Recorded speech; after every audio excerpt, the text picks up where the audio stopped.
Can you hear me good? Can you hear me okay?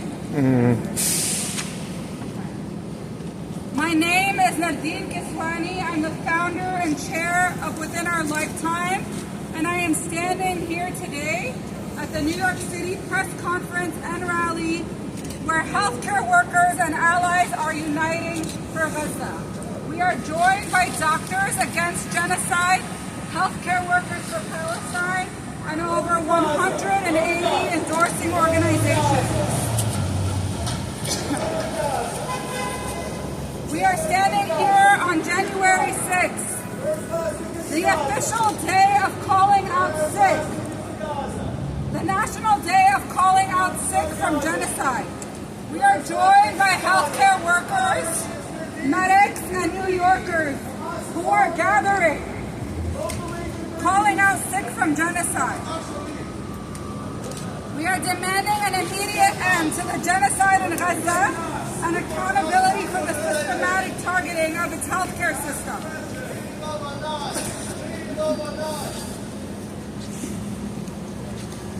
We are here today honoring Gaza's healthcare workers, including Dr. Hussam Abu Safiyya, the director of Kamal Adwan Hospital, who was abducted, tortured, and disappeared by Israeli occupation forces on December 27, 2024. We are shedding light on the ongoing assault on Gaza's healthcare system, where more than 1,000 medical personnel have been martyred, 450 healthcare workers abducted, and hospitals bombed and turned into military bases. In a statement released by Dr. Abu Safiyya's family, they implore, we call on every living conscience and every international organization to act urgently to ensure our father's release and to stop these crimes. Healthcare workers mobilize in solidarity. They are here attending, wearing their scrubs and white coats, as you can see on my left. We have medics with their medic kits, here to symbolize and stand in solidarity with their counterparts in Gaza, who continue to risk their lives to save others. Dr. Hussam Abu Safiyya actually has dual citizenship with another country that he could have fled to, but he chose to stay, to be there for the patients of Gaza when they needed him the most. He said, we will leave when the last Palestinian leaves. And that's exactly what he did. Before Kamal Adwan Hospital was destroyed, burned out, and bombed by occupation forces. This is the least we can do. Elevate his work, elevate the words of his family. Our key demands for today include the immediate release of Dr. Abu Safiyya and all abducted healthcare workers, an end to the ongoing genocide in Gaza, protection for hospitals, healthcare workers, and patients, and accountability for those responsible for these crimes. As Gaza faces the triad of death, wounds from airstrikes, hypothermia, and malnutrition, doctors report patients dying not only from injuries, but also from infectious diseases and famine caused by the collapse of the healthcare system under siege. Dr. Ghassan Abu Sitta, a prominent surgeon, stated, Israel has created a genocidal machine that takes Palestinian lives beyond the bombs and the shrapnel. He has also said, at the moment we have in Gaza what the doctors are referring to as the triad of death. Hypothermia because of the winter, wounding because of the injuries and malnutrition. The coexistence of these three conditions means that the body is depleted of any physiological reserves. Israel has created a genocidal machine that takes Palestinian lives beyond the injury, beyond the bombs, beyond the shrapnel. He also said, the number of martyrs is closer to 300,000, which is around 10 to 12% of Gaza's population. With the arrest of Dr. Hussam Abu Safiyya, where is the British Medical Association? Where is the American Medical Association? Where are the Royal Colleges? Where is the French Medical Association?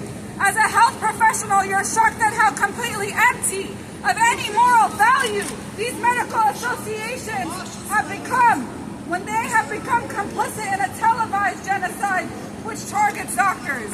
And to his words, I would like to add, this is why we stand in front of NYU Tisch, NYU Langos, a medical center among many in New York City which has ignored, and not only ignored, but enabled the Gaza genocide by ignoring the suffering and killing and genocide of Palestinians and then firing multiple Palestinian healthcare workers for their stance in support of Palestine. Oh shit.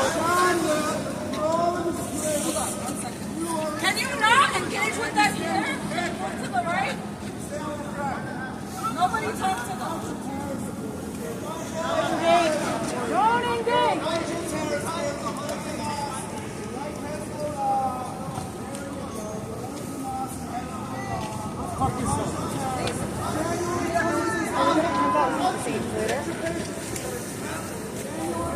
As we talk about the death and suffering of Palestinian children, we have violent organizations like Qatar USA who actually threatened this protest with bombs, who actually made implications that they will be coming with bats and that they will be removing masks from people's faces, as we also have increased risk of norovirus and RSV in New York City right now, in which masking is important as a public health measure.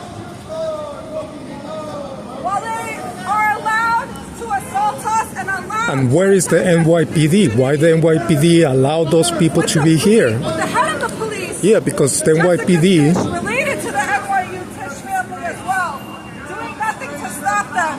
We are here simply to make our message clear that we are sick and tired of the complicity of every part of the city in the genocide in Gaza.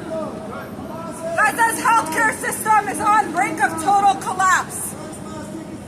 Not just Kamal Adwan Hospital, which after over 60 days of siege, bombardment, and non-stop attacks, was stormed by IOF, forcibly evacuated, burned, and destroyed on December 27, with hundreds of patients and healthcare workers, including the hospital director, Dr. Hussam Abu Safiyya, expelled from the complex at gunpoint, forced to strip and were beaten, interrogated, and disappeared in what can only be described as a death march. But we are also seeing similar scenes at Indonesian hospital, which is now out of service and has ceased providing any medical service to the patients or the wounded, with only 15 people remaining to work in the hospital, many of who are refugees from Kamal Adwan. The building has been surrounded, taken over, and turned into a military base for the IOF and a parking lot for their tanks, according to eyewitness reports. Al-Auda Hospital!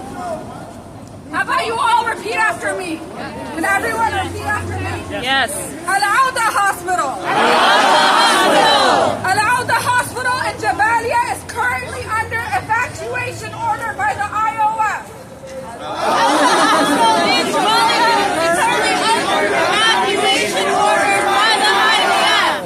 On January 3rd, 2025. Israeli occupation forces. Threatened to bomb the facility. If the 96 remaining medical staff. Patients and wounded. Do not evacuate. Al-Ahli Arab Hospital. After 14 months. Of unrelenting bombing. The hospital is little more than rubble. Even still, the IOF. Have yet again bombed Al-Ahli.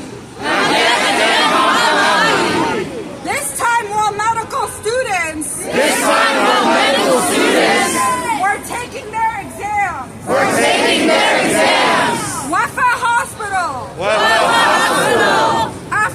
14 months. After 14 months Of unrelenting bombing.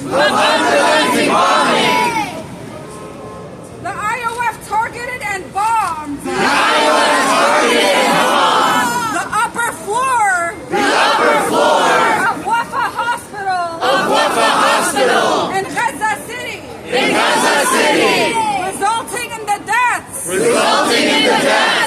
Of 7 Palestinians. According to the Palestinian.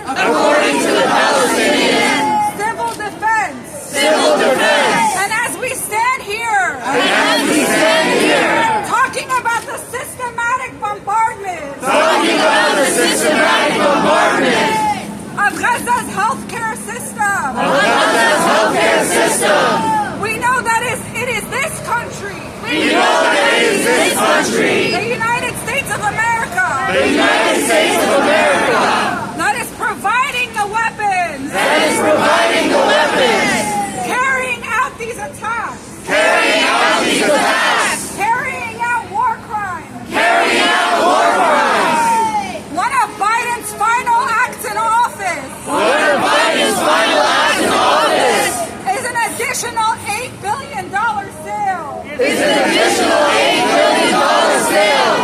Of weapons to the genocidal. Zionist entities. The package includes. AIM-120C8. Air-to-air missiles. 155 millimeter. Artillery shells. Hellfire missiles. And 6.7 billion. In other bombs and guidance systems. In August. The U.S. approved the sale.